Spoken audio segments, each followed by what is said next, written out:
Hello, everyone. Welcome to this episode of Beyond the Barclay with me, Jez Davies. I'm joined with my illustrious co-host Morgan here. Hello, Morgan. How are you, sir? I'm pretty well. It's been Good. We'll come on to it, but we had a pretty intense Sunday. We did. But other than that, I'm really pleased to crack on with this episode of the podcast. Good. I'm just going to turn that on because I completely forgot to turn the banner on at the start.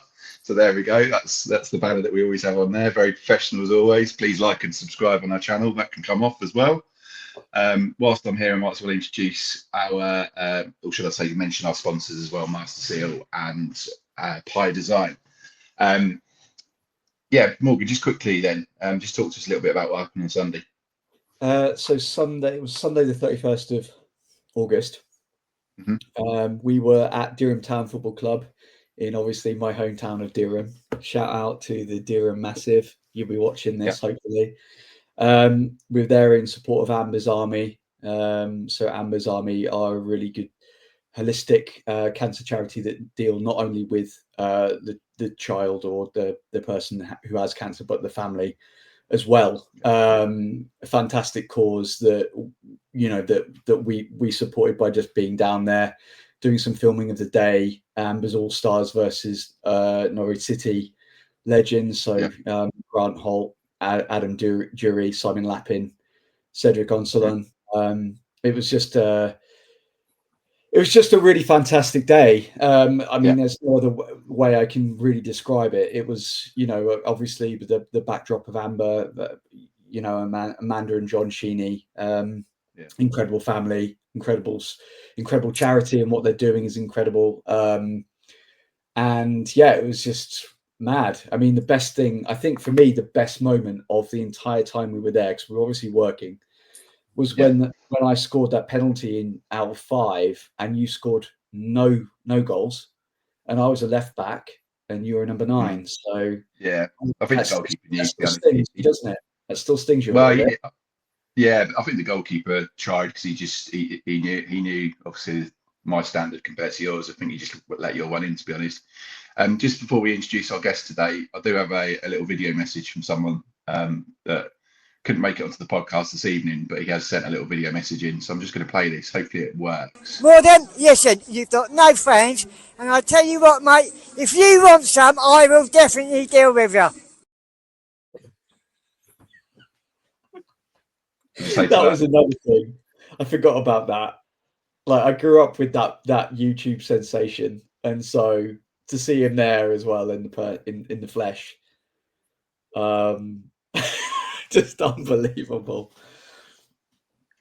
Right, I think we've talked for too long. It's not about us; it's about our guest this evening that's decided to for some reason join the Madhouse. So I'm absolutely delighted to hand over to Ross Bullard. Thank you so much for coming on, Ross. No problem. Good evening, gents. It's a pleasure to join you both, and looking forward to it. Be good fun. Thank you. If you'd just like to perhaps introduce yourself, tell us a little bit about yourself, and perhaps what you thought of that video that I just played. Indeed. Well, actually, just to touch on that day, something funny that came out of, obviously it was a brilliant day. I know they raised, I think, over 30k, wasn't it, on the day, which is fantastic. Something that really did tickle me was Pete, the kit man, putting his Instagram post on wearing his kit and running around, and Kenny McLean commenting saying, was it Ashley Barnes' shirt from last year that he was wearing?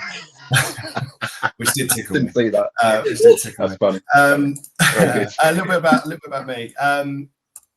So Norwich City supporter for many years. As I was telling you, gents, earlier, lived down between Southampton and Portsmouth for 20 odd years. So my dad was the one who got me into Norwich. He was a Norwich boy, and took me away from here when I was 4, but still wouldn't let me get distracted by Man United or Southampton, as there was a little bit of a temptation, I must admit, early doors, especially when Southampton got to the FA Cup final when I was a youngster. But to be fair, he was very good. He took me to, we probably did on average between 5 and 10 away games a season, and sort of he installed that into me.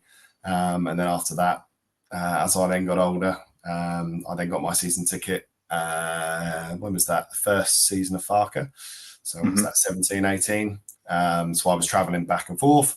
And then the year after, I just thought enough's enough and moved back in January 2019, and have now since then been doing 90 to 95% of games on a season. Yes, I've got nothing else better to do, basically. But yeah, that's me in a very brief overview. But as always, supporting Norwich, it's good fun and can make you laugh and can make you cry in the space of 90 minutes, to be honest. Yeah, I think that we had, I mean, I know I said about the weekend being quite intense that day, but I think it was off the back of a really hard week in relation to, obviously, Nunez going to Ipswich, and, you know, the support was very fractured about the whole situation. And then the weekend, we played Blackburn and we didn't know what to expect. So, yeah, like you said, there's high. I mean, you became a season ticket holder at probably one of the best times you could ever imagine being a season ticket holder. I'm so jealous of you. But yeah, this is the thing with this club. It's there are extreme highs, and you know that, like I said, the last week has just been. It's been pretty intense, guys, I'd say. I don't know how you feel about it, Ross. I mean, I've got a bit. I didn't ask you before we started, chaps, but how sort of PG 12, 15 rated I can go on this, but I'll keep it PG. Say honestly whatever you want, mate. You can say we don't cut or anything on here. So it's I really struggled this week. I'll be honest. I struggled more with the fact. And I think it's just a generation thing. There's a lad that I know who is early 20s who is very adamant that it's a good deal for the club and it's 10 million. And yeah, okay, I understand that side of it, but as we both, all three of us know, you don't sell to them. Whether it's 50 million, 60 million, you just don't sell to them. And the fact, I mean, all the stuff that's come out. I know you've had Chris on your podcast recently, and I know that he spoke on the TNC podcast about how he's potentially not really had his heart in it for quite a while, not really bothered to learn the language. And I think that summed it up with his Instagram post of Prime of Anglia rather than Pride of Anglia, making him look even more of a tool than he already is. And I tell you what, that result on Saturday was massive, because if we didn't get a result there, I think Mr. Napper would have been under a lot of scrutiny. Fair play to Manning. He went back to 4 at the back, a system that I thought at Watford's looked really good, and it's obviously worked again on Saturday. So look, it's a fantastic result to finish with. You could argue that we probably don't want the international break now. You could do with another game this week to keep a bit of a run going. But it was a small cherry on top of the cake, where it was not a very good start to that week. No, I'm with you. I think I can see. I've gone through a roller coaster of emotions over the last sort of week or so with the Nunez thing. I think you're right. I'd call him every name under the sun privately to Morgan and various other people for what he did, and that the little promotional video that Ipswich done. I mean, that's not designed to welcome Nunez to the club. That's designed to wind Norwich fans up, and it didn't. For the most part, I don't think it worked. I think a lot of Norwich fans were like, "Yeah, you can see what you're trying to do there, boys. It's not. Don't watch." A little bit. We spoke to. I don't know if you've heard of the Canary guys podcast. That only just started, but we went on their show last week and discussed it, and we sort of thought, well, yes, there's a lot of negativity is probably the wrong word to use, but all of the things where he's so injury prone, he only turns up one game out every 3. Yes, he's a great player, but what's good about that if he's sitting on the injury table all the time? I think at 10 million, I think we pulled their pants down a little bit. So there's that side of it. But yeah, you're right. I think it's and if this was under Delia, the 10 million, we'd be like, fantastic, like that 10 million. Yeah, right. We probably need that. Where we're in a situation now, we've been told money isn't we don't need to sell and this, that, and the other. So, and to be fair, I give her due. I mean, she got a lot of stick towards the end, but she would never let that happen. By the way, no, she would never let that move happen. I agree with you completely, mate. I just think but then to have that situation and then go and put the performance we did in against Blackburn, where, you know, clean sheet, Vlad's big bad Vlad with that double save. What a guy. He's absolutely superb. Sargent obviously with his 2 goals, and then to stay after the transfer window as well. It's sort of like what a roller coaster of emotions for all of us, I guess. But yeah, I think moving on then. So I mean, I think you talked about how you first became a Norwich supporter already. So if we perhaps move on to the second question. In your opinion, who is the greatest Norwich City player of all time? I get a lot of stick from those around me in the Barclay that know Chris Reeve, one of them, and lads that come with me away. I've got a huge soft spot for Kenny McLean and have done from day dot. Part of that is down to him winning me a lot of money on number 23 in a casino in Newcastle after a 0-0 draw, and then after that it sort of blossomed. But if I'm being honest and realistic with in terms of technically best, I think for me it's probably got to be Hucks, just because around that time as I was growing up, you sort of think of players that really get you off your seat, and I feel like he probably did carry us for quite a period of time. Buendia is technically probably the best player I've ever seen. Did we see enough of him? No. And unfortunately, that COVID season, obviously, we didn't really get to see in the flesh, which is unfortunate when he was untouchable. But I think for me, Hucks just used to turn up every week, and you just used to wait for that ball to go out on the left-hand side, and you could hear the seats, people getting out of their seats as soon as he got it, just waiting for him to take a man on. And that'll always live with me, I think. So from that point of view, he probably is number one. For that duration of time as well, and whatever it was, 7-8 years, but not quite that long, 6 years. No, definitely. I mean, I'm going to chuck that same question across to Morgan as well. What are your thoughts on that? I don't think I've actually ever, the amount of time we speak, I don't actually think I've ever asked you that question before. Love to know what you think. What? I asked this question the other day on Sunday to people, and they were like, "Oh, taken aback." And now you've asked me the same question, and I'm in the same position. Oh God. I think I have to. Do you know what? I can come back to you if you want. I'll give you my my prime era, I would probably say, I think you have asked me this way back in the day, but I think of a certain player that was instrumental at a certain point in our history, that was pivotal. Has to be Houlihan, because he was so important for him to be in that squad at that time to carry on like Norwich into the Premier League. And he was a great player in the Premier League still. Like, yeah, he had his 1 foot, but the guy could take a pen, could conjure something out of nothing. Was vital with that link-up play with Grant Holt. I think if you think about that era of Norwich City, we had to have Houlihan, and for me, I'd say he was just instrumental for that period of time to kind of make this club is what it is now. Because without that kind of caliber of player, who would we have had in the centre? So for me, it has to be Houlihan. And like, I can't like, in terms of Emi Buendia, amazing.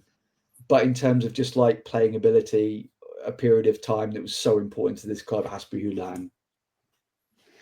Okay, no, that's a fair shout. I mean, I'd certainly have Houlihan up there.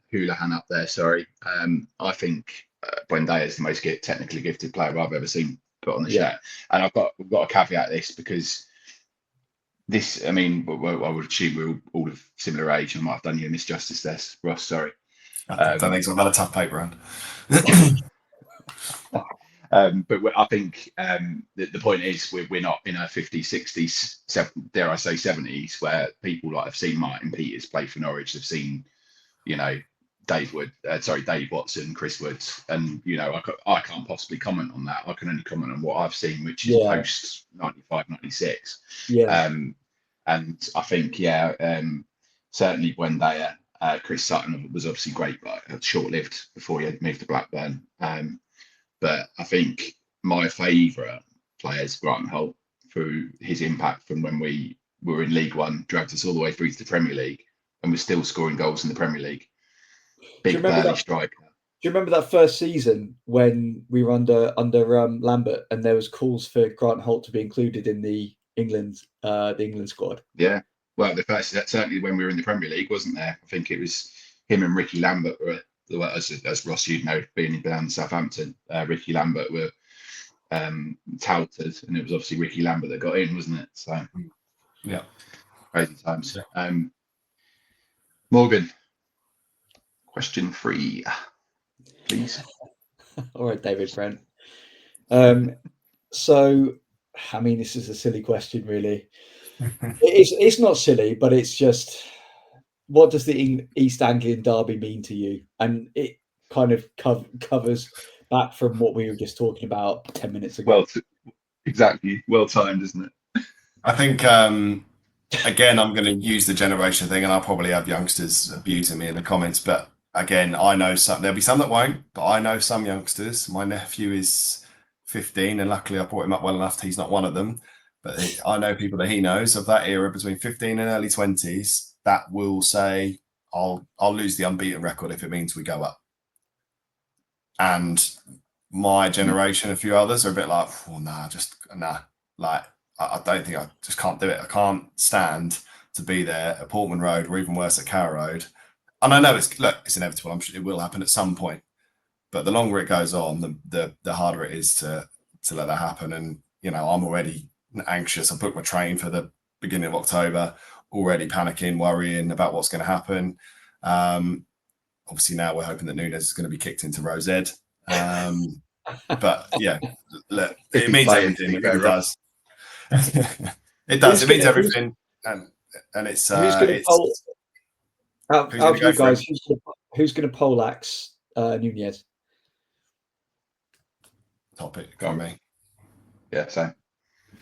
He's going to go just those, not even with his legs, just with those massive biceps. He's just going to give him one of those and just wallet straight away. See you later. And then Darling will eat. Darling will have the crumbs for pudding. So yeah, I can't wait. Very excited. Hopefully it continues. That atmosphere at Carrow Road last year was 2 years ago for the goal where Gabby Sara, wasn't it, who scored that lovely free kick? That was that 1-0 win. That atmosphere was unbelievable. And to have days like that again is I remember seeing when we played them under Farke at Carrow Road, the first the Premier League tilt, we won 3-0. And we just, like, when Lambert got sent, got, like, I mean, that game, like, long time listener, first time caller Woody, it always comes up in this fucking show. He won't ever come on. He bought us tickets for that game, and I was like, "Oh, cool, Woody. Where did you get the where are we seated? Oh, we're in the south stand. Oh, cool. Whereabouts? We're in the south stand. Great." Cool. And then we started meandering round the south stand, round and round and round. And then we ended up going into that row, or the part of the stand that's right next to the Ipswich fans. We were like on the end of the row next to the Ipswich fans. And I was like, did you not check the seats when you booked them, mate? Anyway, obviously, and I remember like Ipswich fans were like giving us shit, and they were like, you should be grateful that you've got a great. They were like, you should be happier than this. You should be grateful that you've got a good manager in charge and all this stuff. And we're like, what? Yeah, they're a funny bunch. I noticed they came out in force this weekend because we didn't fill the entire bottom tier at Ewood Park, and they did last year, and because it was a Good Friday, and it was unbelievable that they managed to do it. But yeah, their home attendances about 4 years ago they were all dressed as blue seats. So yeah, it's quite funny. They come out when they want to, don't they? So yeah. Well, I mean, the argument they used there was COVID restrictions, but everyone was bunched together, so that didn't really work, did it? So yeah, great. Cheers, What lads. about you? What about you, a great Jez? success. What does it mean to me? I'm the same as Ross. I think it's such a I'm looking forward to it the whole week leading up to the game. If I'm lucky enough to go, it's a very different experience leaving my house, as I do now in Nebworth.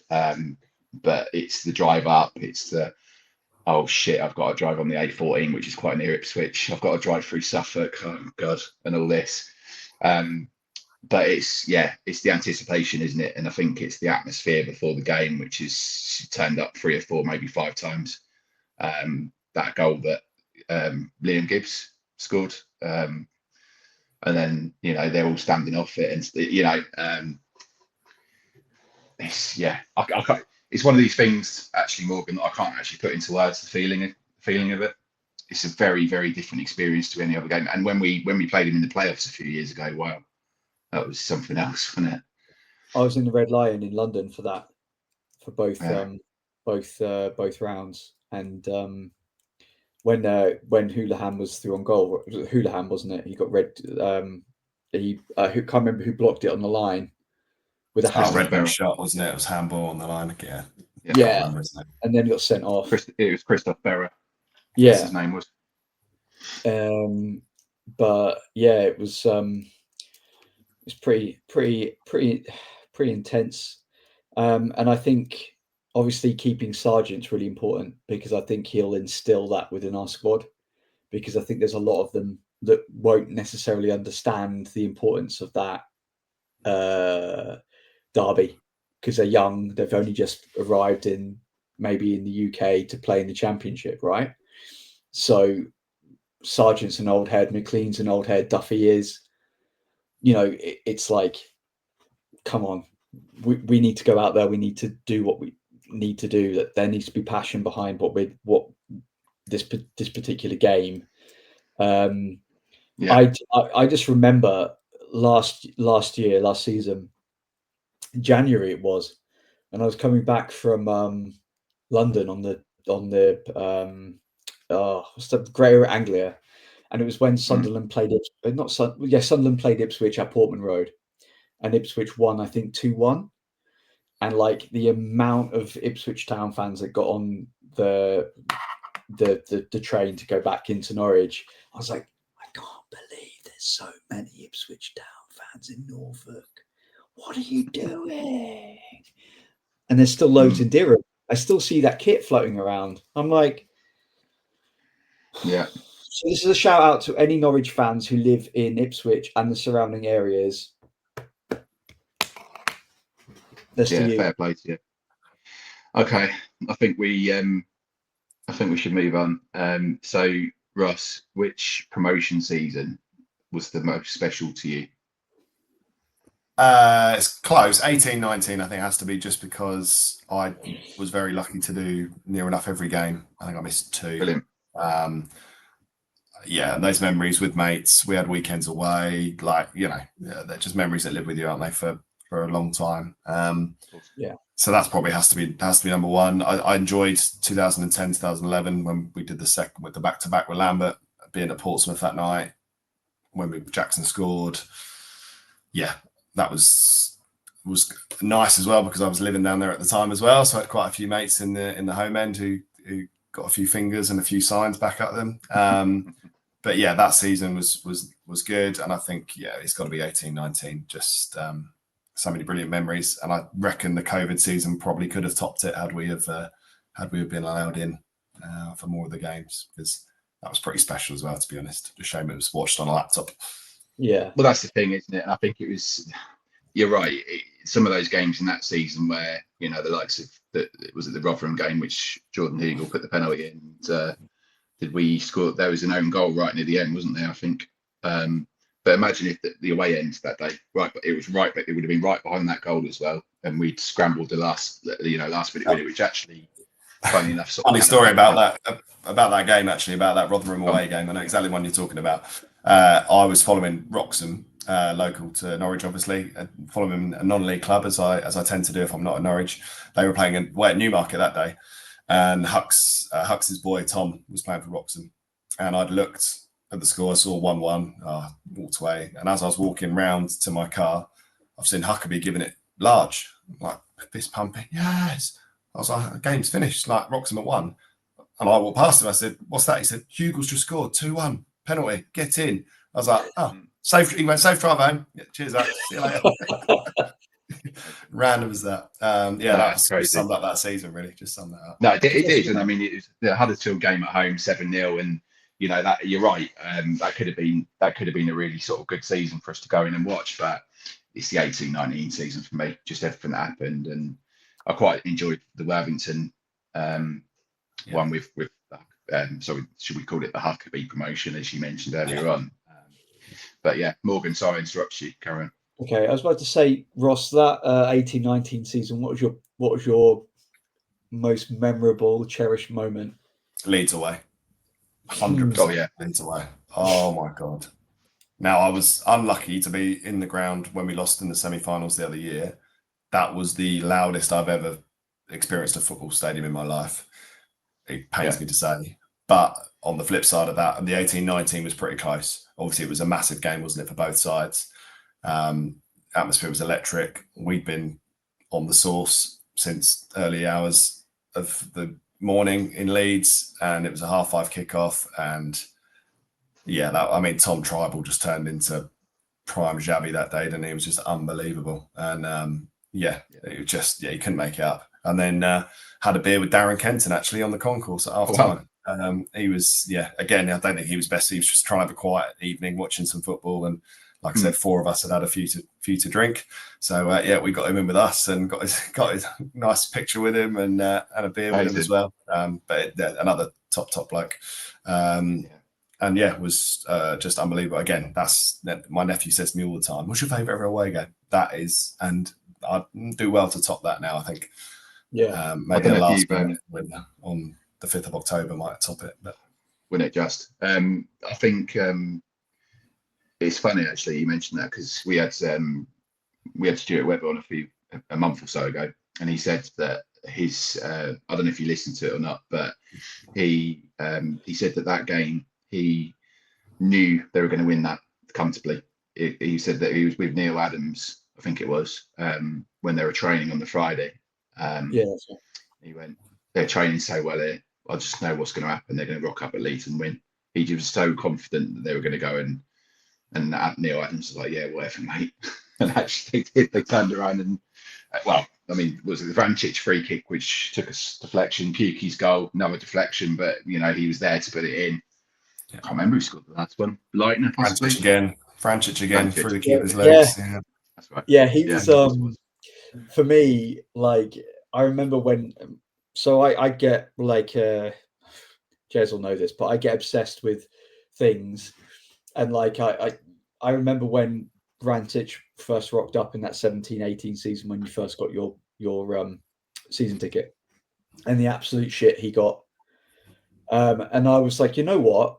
There's a player here for me, and I'm gonna rep Vrancic. I'm gonna get the shirt. I'm gonna get the away shirt or third shirt with his name on the back. And I don't usually dye your hair blonde.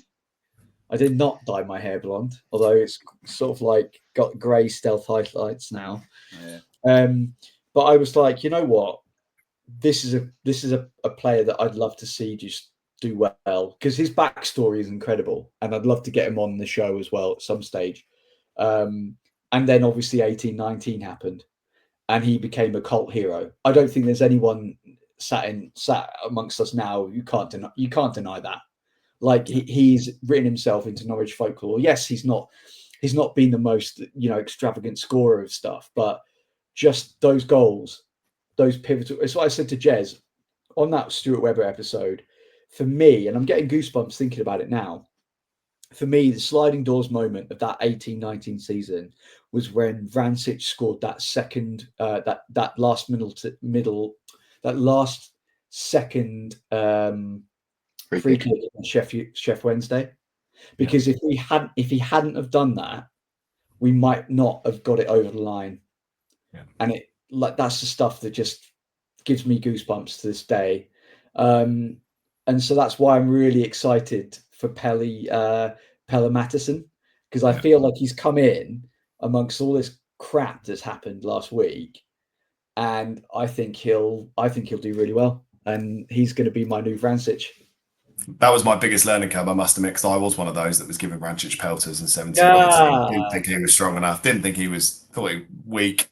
Wasn't strong enough. Wasn't going to last in the championship, essentially. And since that season, I've now been like, right, okay, I'm going to give players a little bit more time here now. Antti Sinach being one of them, and I'm still going to give him time now. I still think there's a player in there somewhere. We did it with Sargent, didn't we? A lot of us probably wrote him off quite early, and now look at him. Now he's thriving. So yeah, we're all guilty of it, aren't we? And him, I remember being at Sheffield United away in that 17-18 season, and Steepen was at left back. And I was thinking, cool, this could be the next Drury. Like he was brilliant that day. What a fantastic left back we got here. And then all of a sudden, 9 months later, he's playing behind Pookie and linking up really well. And again, it's another player that probably could have got and did get written off early. But if you can stick with them, and they're not. Napper's not a genius, and I'm sure Webber would admit to some mistakes that he made as well. They're not going to get every player right. But I just think sometimes you need to afford a little bit of patience. But then you probably that you get accused of being a happy clapper half the time. Yeah, we have to toe the line, don't we, Jez? Well, no, not necessarily, but I'd rather be a happy clapper than an happy crapper. Let's be honest. Because, but no, I think you're completely right, Ross. I think it's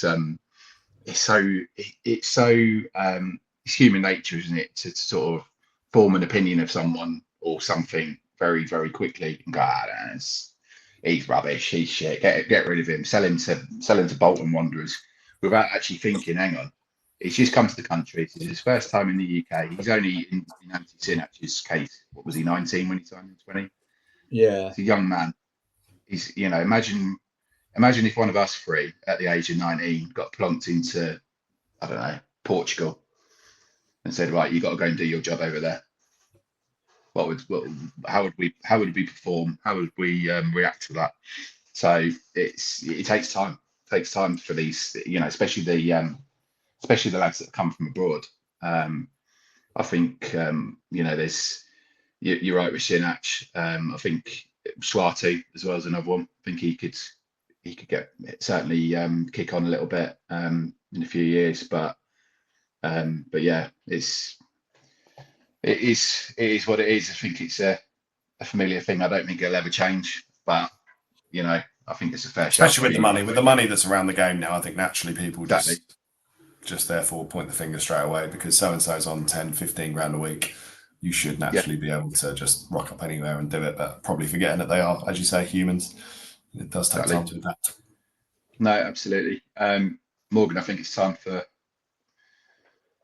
the next one, please. The next question. Yeah. Okay. What's your favourite memory at Carrow Road?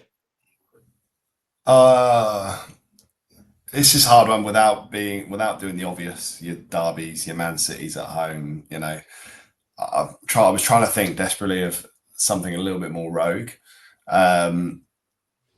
This one will be up there for a lot of people. Was more for me. So it was the first year I'd had that season ticket. It was February. Because I was still living in Portsmouth, I hadn't been to every home game. I'd given it to mates up here to use. So by the time we got to Feb, I still hadn't seen us win. So I was then already thinking, I need to get rid of this thing because I'm clearly a curse here. And it was Ipswich at home. And what's the knob's name? Centre half. Chambers had scored to make. Was it Chambers? Yeah. Scored to make it 1-0. And that was it. I was about to walk out. And I was like, it's me, I'm a curse. And luckily, my mate said to me, no, just like, we're staying here, you're not going. And luckily, I did stay and was there for Close's header. And that was the biggest relief I've ever felt in a football ground. Just because I generally thought it was me. I thought I was the curse and that I was going to be the one who ended that unbeaten run for however many years. So yeah, personally, that Closer header it's got to be up there. The Man City night was, it probably won't be topped in terms of noise. I mean, I I mean, I've never seen the river end like that in my life. There must have been a few defibs used in that end, I should think, on that evening, but it was electric. So yeah, close header for me, but Man City's probably close behind. Can I just add with that closer header? And it's got to be a shout out to Grant Hanley. How the hell did he manage to get to that ball, turn on the sixpence, and loft the perfect pass into the box? Without that, there is no closer header. So Grant Hanley, he can have that the rest of his life. Completely agree. No, I think Ross, it's a great shout. I think a couple of me, because we have asked this question before, believe it or not, and we have said Man City, we have said Ipswich playoff, but a couple more for me. Middlesbrough at home, 2003, 2004, 4-1 down. A lot of people walking out going, I think it was Hasselbank that scored before, Jimmy Floyd Hasselbank. Then we mounted a bit of a comeback. And I think it was it not Adam Jury that scored the equaliser? It was the last one, yeah. Ashton got the one before, didn't he? He did. And I was in the Upper Barclay for that, as I sit where I sit now, essentially. And I think I ended up in the Lower Barclay. It was superb. It just never thought we were ever going to get back into that game. And, we were unlucky that season. I maintain. I think if we'd got one away win, we would have stayed up that year. And who knows what the future might have looked like then? Because obviously the big money started to float in the next few seasons, didn't it? Another one would be, I don't know if you boys remember this. Do you remember Mark Libra that played for us? Mark Libra. Mark Libra. Yeah. His first game against Man City, I was sitting the river end, and he was standing on the sideline waiting to come on. And 17 seconds later, the ball was in the back of the net, and he'd only done a Paul Gascoigne, hadn't he? He'd only lifted it over the defender's head. It might have been Haaland, the defender, and obviously Erling's dad. I mean, it can't have been because he got injured, didn't he? Who would it have been? Alfinger. No, but it wouldn't have been him because he got injured like a few years before that. Anyway, I can't remember who the defender was, Steve Howie, whatever. He lifted it over his head and then volleyed it in at 17 seconds. And I mean, my first away game was the following week at Wimbledon, and he scored at the last minute in that game as well. But he didn't really do an awful lot else for Norwich. I think he's, when we talk about cult heroes, I think Mark Libra would be up there, to be honest. So I think he scored at Burnley away. I think was another one, one of his other goals, maybe. Cult heroes. Whilst you were on that tangent, I'm gonna say for me has to be obviously Vrancic. I'm gonna go back to that. Like in recent memory, I've got the shirt. I never get the shirts with the players' names on the back. I did it as a bit of a fuck you to people, to be fair. I know this is a family show, and I've sworn about 3 or 4 times now. So going against our great, it's a new season, it's a new chapter. Ross, your cult hero. Oh, cult hero. I mean, Kenny for me is he's always going to be number one. I think he's been given some real harsh criticism, especially in recent years. I absolutely loved him in the Prem where he played as a 10 behind Pookie. When we sort of had this tactic where we were going to hit him in the air and he just won every header. And then we had Cantwell on the right and Pookie in behind, and that actually worked quite well for quite a few games. For me, he was just another level. And I think as not very young, but as a younger child, Mackay, I used to watch him and just used to throw his ball, just old school, wasn't he? He'd never get in the game now. I mean, he'd be useless now, but back then when it was when it's proper football, none of this every team in the football league trying to pass out from the back. Him and Flem were unbelievable. And I used to watch them and just think, you look at that back four now of Edworthy, Mackay, Fleming and Drury. I mean, you'd back I think all three of us would back ourselves in a race against them. But fair play. They did the basics really well. And you used to never think you were going to concede many, to be fair to him. Jez. There's a few down the years, isn't there? I think you got the likes of Papa Diop, who famously spat at the QPR fans. I think he only played about 4 or 5 games for us, but everyone thought it was the chap that went on to play for Fulham, but it wasn't. It was another player. Cedric Onselon, we saw him on Sunday. What a guy! And what I'm talking about here is players that if they're good footballers, but they obviously for some reason Norwich fans adore them. Onel Hernandez, I guess. I think a lot of players, a lot of people love Onel. I think. But what about you, Jez? You're. I'm talking about you. Who's the cult hero in your heart? Who could you be like? You know what?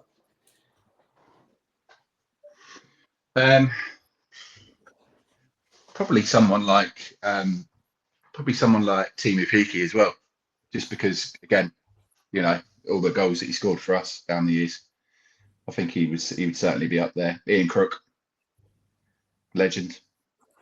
Do you know? I don't think it's talked about enough, and I don't know whether it's just us because it's our club and we think it only happens to us. But I don't know it happening at many other clubs. How many ex-players stay and live in the county? Yeah. And we have got a lot, by the way. And now there probably are loads. There's probably some in Southampton, Portsmouth, Midlands that live in and around that area. But we have so many here, and some that even go away and then come back because they do enjoy it so much. I know players that have moved away now, but still have houses here that they plan to come back to, that they rent out. So I think it's a massive thing about as a county, how many players do want to come back and want to be part of the culture as a whole, as a county, not just the football. No, 100%. I think we've talked about this a little bit already, but talk to us a little bit more about your fond memories of Daniel Farke. So the Daniel Farke era, what would be some of your sort of key moments from that time? That first year was really hard, and fair play. I mean, as a fan base, I think we, as a whole, we stuck with it. And I actually saw a lot of last year in that season, to be honest. And I was probably one of the ones who was sort of saying, "Oh, should we just try and stick with it a little bit?" Obviously, the last 6 to 8 weeks was, a bit of a car crash, really. But before that, I saw so much similar to that first year. And I think because it was so new to us back then in 17, 18, there were a lot of fans that probably didn't really have the right to give it that much time. But to be fair, we did. And we had some abysmal results. Hull away, we lost 4-3. Maller's got a hat-trick, but we were shambolic. Chef Wed last game, we lost 5-0. Some really bad results. And to be honest, even the start of the 18-19 season, I remember being Ipswich away and people were saying, Farke, sort it out. Farke, sort it out. And luckily, Leitner got the goal to make it 1-1. The international break came. And then after that, away we went and the results came. I was fortunate enough to be at Brentford on his last game, and in the car on the way home, none of us could obviously believe what had happened, and that he had been given the boot. We'll never know, will we? There'll be people that will say, "Oh, if he'd been given the time after that win, we'd have pushed on." I was also at Chelsea and left at half time when we were getting absolutely pumped and our pants pulled down by them. But you look at Leeds now; they're keeping 2 clean sheets for them. I would never have had that for a Daniel Farke side in the Premier League, but I think you could probably then again put that back to the support and the backing that he's getting financially. And if he was here now, I mean, I'm never going to be one. So we'll bring him back. Same with Buendia. People are like, "Oh, Buendia, he can come back. He's going to." But realistically, it's not going to happen. But if that was to happen now, and he had the backing here, who knows what you would have seen at that time. It's a different world, isn't it? Now, like, we've moved on. I mean, you've got to think that when he first came into the club, 17, 18, how many years is that? 7. It's like when we were talking to Stuart Webber, again, a plug for that episode, don't care. We were talking about it and we're like, that's 7, 8 years ago now. Like, that's a long time in football, or a long time generally. It's nearly a decade, but it still feels like yesterday. But I think things move on, and he went on to, rightly or wrongly, to join Aston Villa. I don't think it worked out for him really in the grand scheme of things. Farke still early doors with Leeds again in the Premier League. Who knows what will happen? But as a club as well, like, we've changed significantly. Yeah. Like ownership, mentality.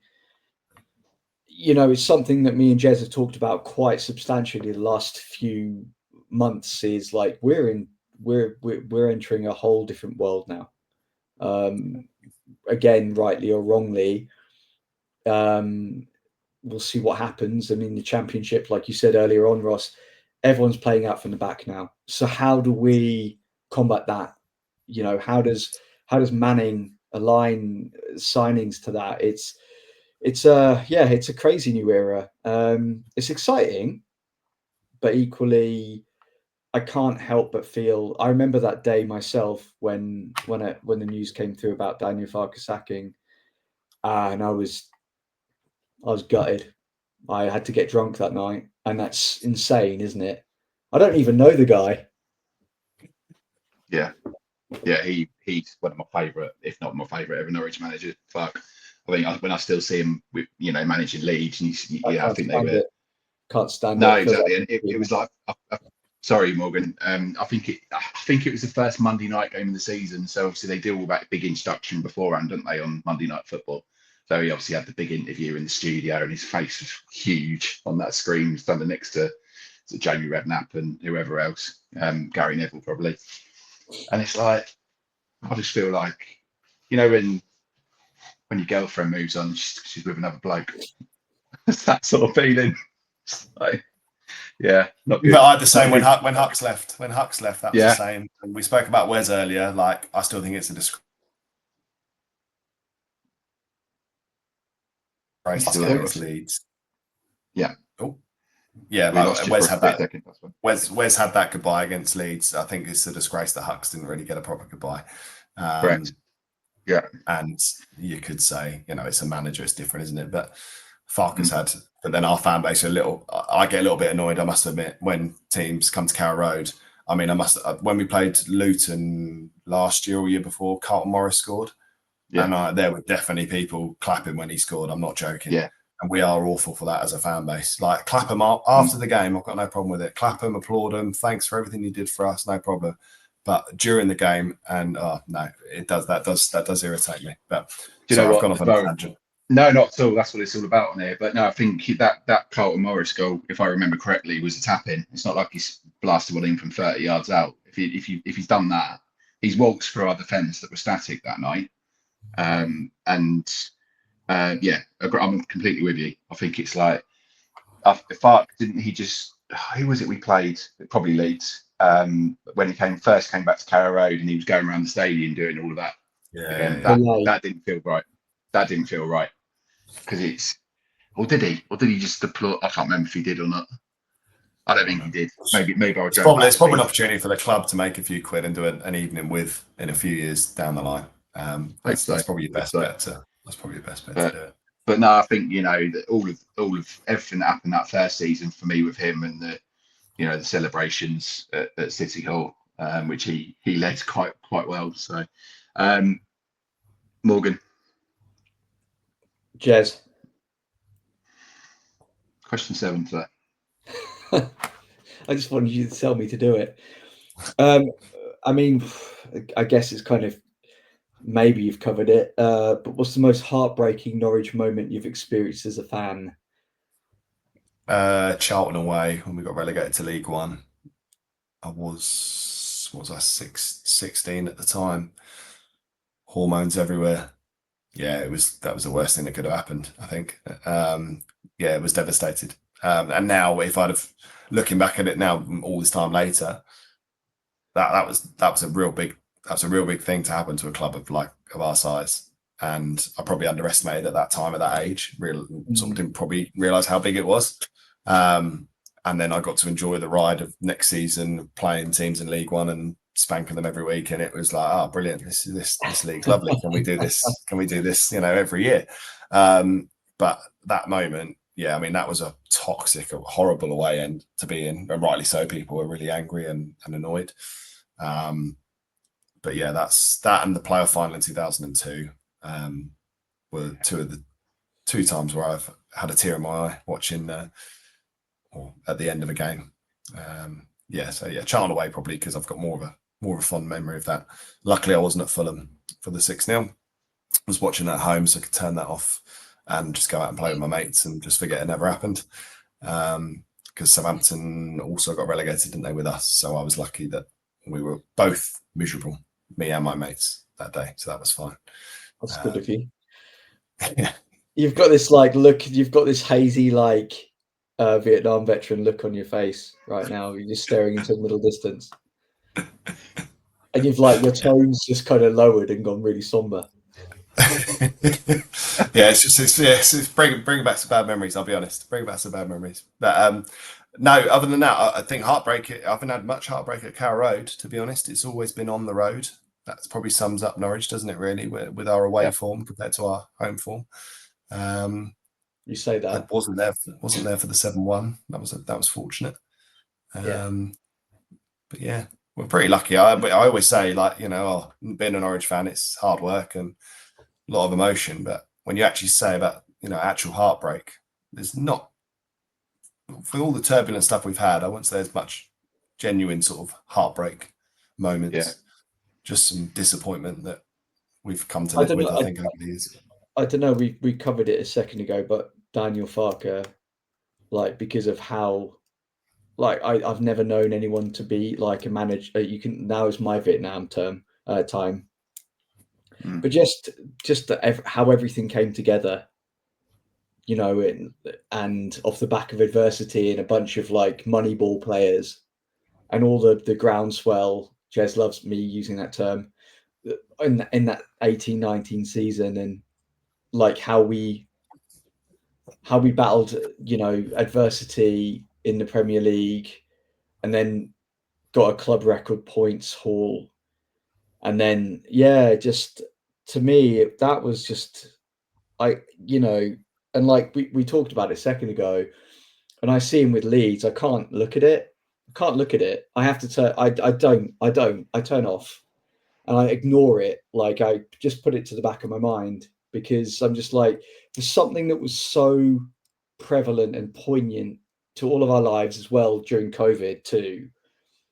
It's so weird. This guy that sort of carried this club, with Webber as well, and with everyone involved, to where we are now.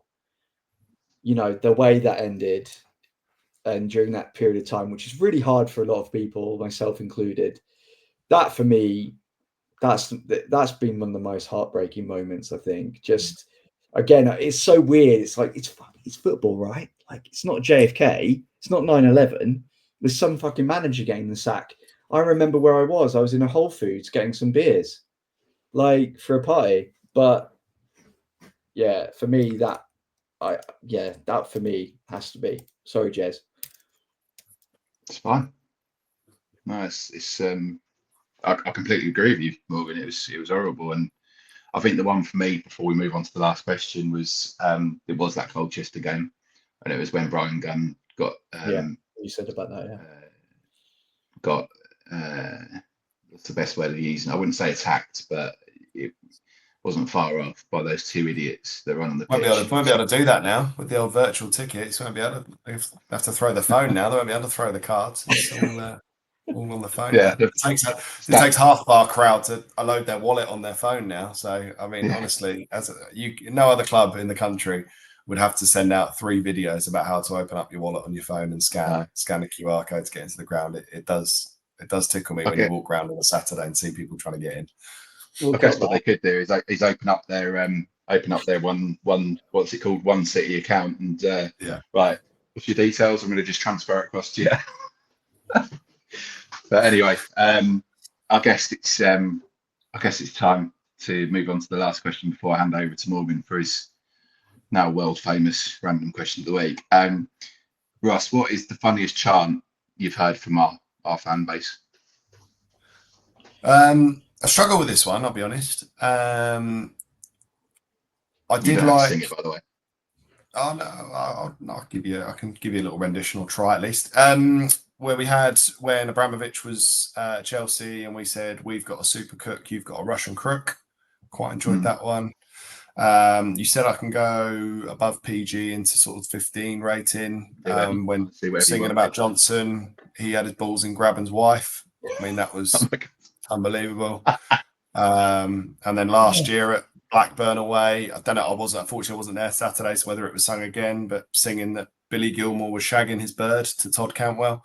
Because I don't know if you heard that vicious rumor that was doing the rounds, but supposedly that was the falling out towards the end. So yeah, probably those two. Johnson having his balls and Graben's wife. I mean, that carried on for many a year, and then it was obviously followed up with who put the ball in the Ipswich net. So that's probably got to be up there for me. The highbrow ones, Ross. Yeah, the highbrow songs. What? Yeah. What about you, Jez? Oh, there's been loads, isn't there? I like the one where they sing "Dig a Hole and Effing Bury Him." That's always a personal favourite of mine. Just for pure simplicity, and the fact that I used to sing it when I was drunk in Hatfield in Hertfordshire. If you know it, it'll be funnier. Was the Christoph Zimmermann, but that's that song about 20 times over when at 2 o'clock in the morning in the middle of Hertfordshire. What about the Michael Turner song, which basically is walking in a Turner Wonderland? Used to be shy, but now you're right, walking in the Turner Wonderland. Yeah. Who came up with that? And Glacier said, our videographer, one of the guys who does some of our video stuff, he said that one time he was at a game and people were singing that, and Turner went over to them and said, like, to the crowd. Yeah. They did one similar for Sarge. It was at first we thought that Sarge was shite. Now he's fucking dynamite. 6'4", his hair is red. Scorpion kicks behind his head. Brilliant. Reference to Watford. Love it. Brilliant. No, I think that's probably a good place to finish before we get cancelled, I would say. But Ross, thank you so much for coming on. I am gonna hand you over to Morgan for the now famous random question of the week. Do you think it is internationally famous? You said worldwide. Yeah, that'll do it. I need to start doing some more like certain things, like wearing disguises and different. Yeah. Keep it interesting to keep that content. Get on with it. Okay. Sorry, Dad.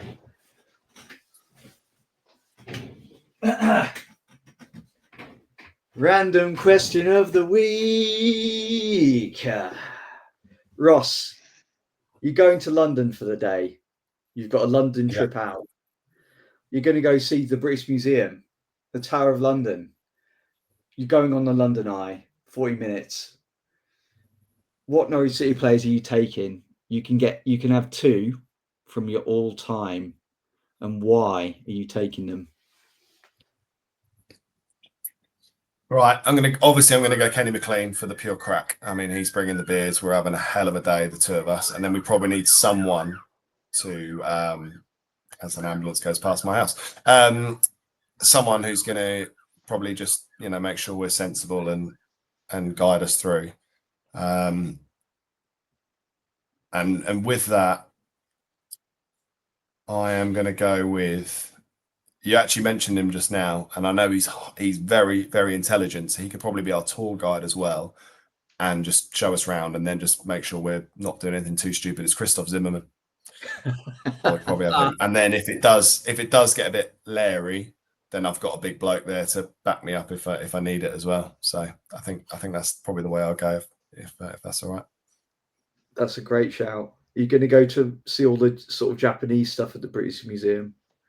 Yeah, well, that's why I think Zimbo will have to walk us through there. Otherwise, I think me and Kenny could just be in Wetherspoons pretty quickly. So we'll, he can walk us through and make sure we're doing the intellectual stuff and culture.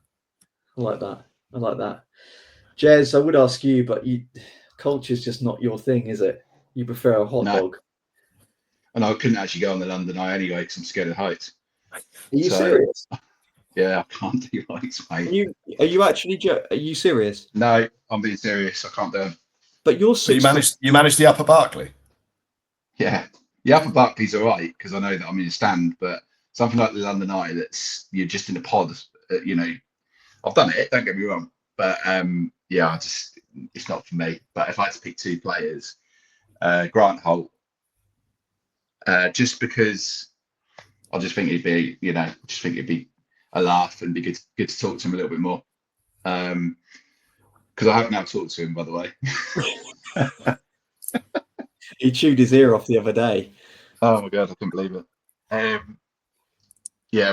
interviewed him on Sunday, Ross, for this Amber's Army event, and he was walking towards me, and my ass went through the floor, if I'm being honest.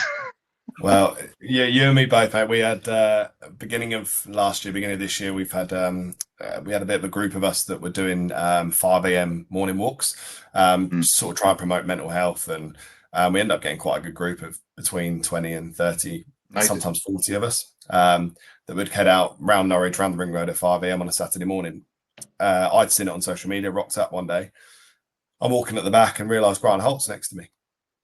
Wow. And he's doing it. And he was doing it most weeks. And yeah, as you can imagine, I was sort of stayed away for the first week. And then by we got week 3, I was absolutely chomping his ear off about anything and everything. And you could just tell he was sort of towards the end. He's probably, legend, top bloke, and he will give you all the time of day. But I got the impression by sort of end of week 4, he's sort of thinking, might not make next week. This bloke is absolutely chomping my ear off here. And it sounds like you might have been similar. Yeah, it was. We actually I don't want to ruin the episode that we're going to put out for Amber's Army too much, but we did ask him what his favourite pie was. So that was a personal highlight of Morgan's, I think. I came up with the stupid questions. Obviously, as you know, it's what I do. Yeah. You've got Grant Holt. What about the other person then? Other player? Oh, good shout. I haven't given a second person, have I? What about someone like Jerry Goss, just a club legend? Talk to him about his goal in Bayern, some of his goals that he scored in the Premier League, including the last one in front of the Kop. Jerry Goss. They would be my two. Morgan? Tim Closer, because he's one of those cultured footballers, you could just tell. And Toddy C from Durham, because he's my boy. He's a Durham lad. His mum works with my mum in Tesco's, and they do. I got a Christmas card from the Campwells one year. So me, Toddy C, Tim Closer, British Museum, London Eye, and where else? Madame Two Swords. Right. Oh, so you're actually doing all of that. I thought we were just doing the London Eye. That's why I mentioned the London Eye. So you're actually doing all of it. Yeah, it's a big day. Well, my answer might have been different, but we run out of time. So, Ross, thank you so much. No, cheers, gents. It's been a pleasure. Thank you. Really enjoyed it. Good fun. Is there anyone you'd like to give a little shout out to, perhaps, before you finish? Anyone I'd like to give a shout out to? I can't think of anyone, to be honest. If I'm honest, no. Chris Reeve, let's shout him out. I mean, he gets enough publicity as it is, but let's give him another shout out. He sits 3 seats away from me, so yeah. Right. Did you want to plug that 5 a.m. mental health thing, by the way? Yeah, well, it's actually tailed off a little bit because they were the guys were raising money for Big C. They do another one. It will come around again in January. So they do a walk. They did 150 miles this year round to Kings Lynn and sort of all around Norfolk and back, and finished at Carrow Road for a home game in April. And they'll do the same again next year, I presume. But if anyone follows me on probably LinkedIn's the best one to do in terms of that. And I post updates on there towards the end of the year when they go out. But Grant Holt's another one to keep an eye on because he is always involved with it as well and does the walk as well. So definitely one to. If I see that, Ross, obviously that's where I found you on LinkedIn, wasn't it? So if I found you like you're lost dog of the Sanford. Sorry. No, that's where if I see it, I'll make sure that we share it on this group, and hopefully get a few more interest for you, a bit more interest for you. So yeah. Sounds good. Thank you very much. Excellent. So I hope you both enjoy the international break. Hence why I'm wearing this tonight. I don't know if you've realised, Morgan, but I thought it was a cricket top. Cricket. Yeah. Did you say? Yeah, Cricket. it's England's second kit from a few years ago. For everyone else watching, please do like and subscribe on our YouTube channel, and do also follow us on all of our social media channels: Facebook, Instagram, and X. I've been Jez Davies. I've been the illustrious Morgan Hewitt. And I've been Ross Bullard. Thanks, everyone. Cheers. Goodbye. Bye-bye.